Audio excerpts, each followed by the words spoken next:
Hi friends, welcome to Janani Radha bites. இன்றைக்கி சக்கரவள்ளி கிழங்குல போலி எப்படி பண்ணுறதுன்னு பார்க்கலாம். நான் வந்து 2 விதமாக பண்ணியிருக்கேன். ஒன்று வந்து மைதா மாவில் வச்சு, இன்னொன்று கோதுமை மாவில் செஞ்சுருக்கேன். இப்போ ஸ்டெப் பை ஸ்டெப்பு ப்ரொசீஜர் பார்க்கலாம். என்னென்ன இன்க்ரீடியன்ட்ஸ் வேணுங்கிறதையும் இந்த ஸ்க்ரீனில் இருக்குது, நீங்கள் பார்த்துக்கோங்க.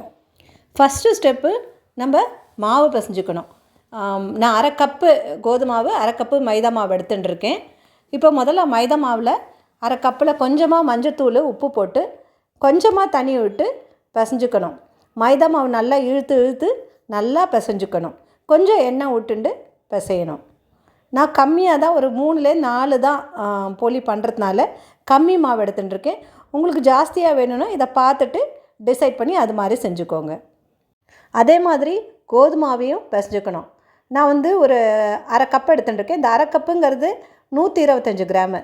அதில் கொஞ்சம் மஞ்சப்பொடி, கொஞ்சமாக பேருக்கு உப்பு போட்டுட்டு தண்ணி விட்டு எப்பவும் போல் சப்பாத்தி மாவு பிசைகிற மாதிரியே துளி எண்ணெய் விட்டு பிசைஞ்சுக்கணும். இப்போ இது முக்கியமான என்ன விஷயம்னா, குறைஞ்சது இது 2 மணி நேரம் ஊறினா நல்லா நம்மளால் செய்ய முடியும். இப்போ ஸ்டெப் 2, சக்கரவள்ளி கிழங்கை நம்ம வேக வைக்கணும். நான் வந்து சக்கரவள்ளி கிழங்கை குக்கரில் ஒரே ஒரு விசில் கொடுத்து வேக வச்சுட்டுருக்கேன். ஸோ இந்த மாதிரி நம்ம ஒரு ஸ்பூன் விட்டோன்னா அழகாக வெந்தது தெரியும். ரொம்ப ஓவராக பாயில் ஆகக்கூடாது.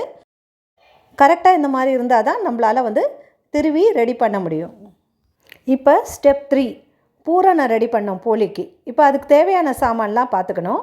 நான் வந்து நல்லா 1 கப்பு துருவிய சக்கரவள்ளி கிழங்கு எடுத்துட்டுருக்கேன். அதே மாதிரி எந்த கப்பு இருக்கோ அந்த கப்பில் 3/4 கப்பு வெல்லம் எடுத்துக்கணும். நான் வந்து நாட்டு சக்கரை, அதாவது பவுடர் ஜாகரி எடுத்துட்டுருக்கேன். ஸோ ஈஸியாக நம்மளால் பண்ண முடியும் அதை வச்சுண்டு. அடுத்ததாக ஒரு 1/2 கப்புக்கு தேங்காய் துருவல் எடுத்துட்டுருக்கேன். கொஞ்சம் ஏலக்காய் தூளும் சேர்த்துக்கணும். இப்போ எல்லாத்தையும் ஒரு வாணலி எடுத்துட்டு கொஞ்சம் நெய் விட்டுண்டு முதல்ல தேங்காய் போட்டு லேசாக ஒரு வறுத்துட்டு அது மேலே சக்கரவள்ளி கிழங்கு துருவலை போடணும். அதுக்கு மேலேயே லேசாக கொஞ்சம் பரட்டிட்டு இந்த நாட்டு சர்க்கரையை சேர்க்கணும். இது மாதிரி அழகாக எல்லாம் சேர்ந்து சுருண்டு வரும். நம்ம அதை இறக்கிடலாம். அதையும் கொஞ்சம் நேரம் ஆற வச்சுக்கணும். அப்போ தான் ஈஸியாக உருட்ட வரும். இப்போ ஸ்டெப் 4, இந்த மாவு ஊற வச்சுருக்கோம் இல்லையா, அதை நம்ம வந்து உருட்டிக்கணும். இந்த மாதிரி நமக்கு என்ன சைஸில் வேணுமோ அதுக்கேற்ற மாதிரி உருட்டி வச்சுக்கணும். நான் வந்து கோதுமை மாவில் ஒரு 3, மைதா மாவில் ஒரு 3 வந்து உருட்டி வச்சுட்டேன். மாவை நல்லா பிசைஞ்சால் தான் நமக்கு வந்து போலி இடத்த நல்லா வரும். இப்போ இதை ரெடி பண்ணியாச்சு. ஸ்டெப் 5க்கு போகலாம். இந்த பூர்ணம் ரெடி பண்ணியிருக்கோம்ல, அதையும் நல்லா கொஞ்சம் பிசைஞ்சிட்டு உருட்டி வச்சுக்கணும் இந்த மாதிரி. ஸோ நம்ம வந்து போலி பண்ணுறத ஈஸியாக பண்ணிடலாம் இது மாதிரி ரெடி பண்ணிட்டோன்னா. இப்போ ஸ்டெப் 6, போலி ப்ரிப்பரேஷன். இப்போ நான் மைதா மாவு தான் முதல்ல எடுத்துட்டுருக்கேன். அதுக்கு நம்ம நல்லா ஒரு இலையோ இல்லைன்னா ஒரு பிளாஸ்டிக் கவரோ எடுத்துக்கணும். அதில் எண்ணெய் தடவிக்கணும். முதல்ல எண்ணெய் தடவிட்டு மைதா மாவை முதல்ல நல்லா இப்படி இழுத்து இந்த மாதிரி கையால் ஒரு ஷேப்புக்கு கொண்டு வரணும். அதுக்கப்புறமா அது மேலே நம்ம உருட்டி வச்ச பூரணத்தை சேர்க்கணும். சேர்த்துட்டு நன்னா இந்த மாதிரி கவர் பண்ணணும். பாருங்கள், இந்த மாதிரி கவர் பண்ணிவிட்டு கையால் அப்படியே தட்டணும். நல்லா ஒரு ரவுண்ட் ஷேப்புக்கு வரும். அந்த பூரணம் நல்லா ஸ்ப்ரெட் ஆகணும் இந்த மைதா மாவுக்குள்ளே. கையில் கொஞ்சோண்டு எண்ணெய் தொட்டுன்னு செஞ்சோன்னா நம்மளால் ஈஸியாக இழுக்க வரும். இது மாதிரி நம்ம 2-3 செஞ்சு ரெடியாக வச்சுக்கலாம். இலையிலையோ கவர்லேயோ கட்டாயமாக நம்ம கொஞ்சம் எண்ணெய் வந்து ஸ்ப்ரெட் பண்ணிக்கணும். அப்போ தான் நம்மளால் வந்து இது செஞ்சுட்டு தவாவில் ட்ரான்ஸ்ஃபர் பண்ணும்போது ஈஸியாக இருக்கும். இதே மாதிரி இன்னொன்றும் நான் ரெடி பண்ணியிருக்கேன். அதை நீங்கள் ஜஸ்ட் பார்த்துக்கோங்க, உங்களுக்கு யூஸ்ஃபுல்லாக இருக்கும். இந்த போலி ப்ரிப்பரேஷன்லாம் எல்லாருக்குமே தெரியும். தெரியாதவங்களுக்காக இந்த மாதிரி ஒரு ஜஸ்ட் ஒரு ஸ்டெப் பை ஸ்டெப் ப்ரிப்பரேஷனை வந்து நான் வந்து உங்கள் கூட ஷேர் பண்ணுறேன். டேஸ்ட் வைஸ் பார்த்தாக்க மைதா மாவு போலி தான் நல்லாயிருக்கும் கோதுமை மாவு போலியோட. ஹெல்த் ஆஸ்பெக்டுக்காக நம்ம கோதுமை மாவு யூஸ் பண்ணுறோம். இப்போ ஃபைனல் ஸ்டெப்பு, ஸ்டெப் 6, போலியை வந்து தவாவில் போட்டு எடுக்கணும். இப்போ நம்ம அந்த மைதா மாவு போலி ரெடி பண்ணி வச்சுருக்கோம் இல்லையா, இதை இப்போ தவாவில் போடணும். அப்படியே இலையிலேருந்து அப்படியே ட்ரான்ஸ்ஃபர் பண்ண முடியும். பண்ணிவிட்டு ஒரு 2 மினிட்ஸ் வந்து நல்லா காயணும். அதுக்கப்புறமா நெய் விடணும். கொஞ்சம் இதுக்கு வந்து நெய் தாராளமாக தான் விடணும். அப்போ தான் நல்லா டேஸ்ட்டாக இருக்கும்.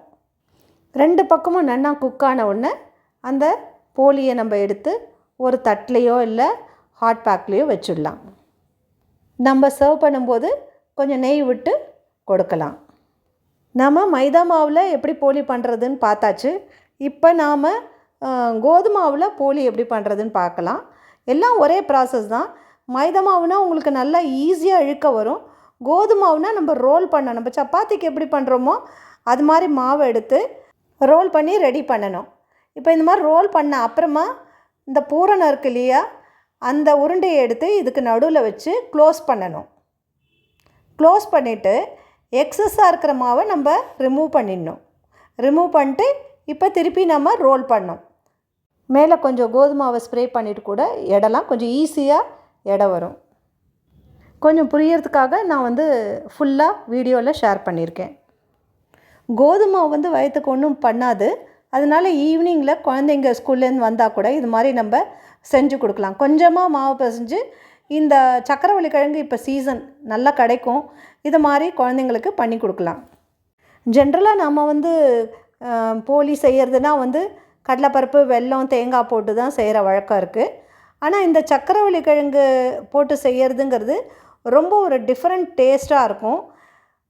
மோரோவர் கொஞ்சம் ப்ரிப்ரேஷன் ஈஸி.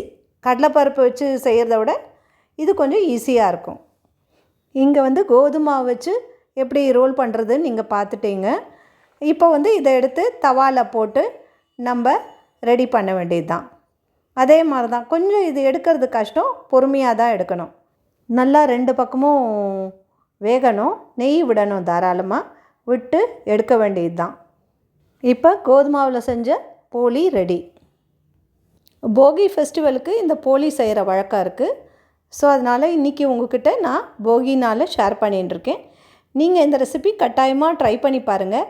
ட்ரை பண்ணிட்டு உங்கள் ஃபீட்பேக் சொல்லுங்கள். தேங்க்யூ.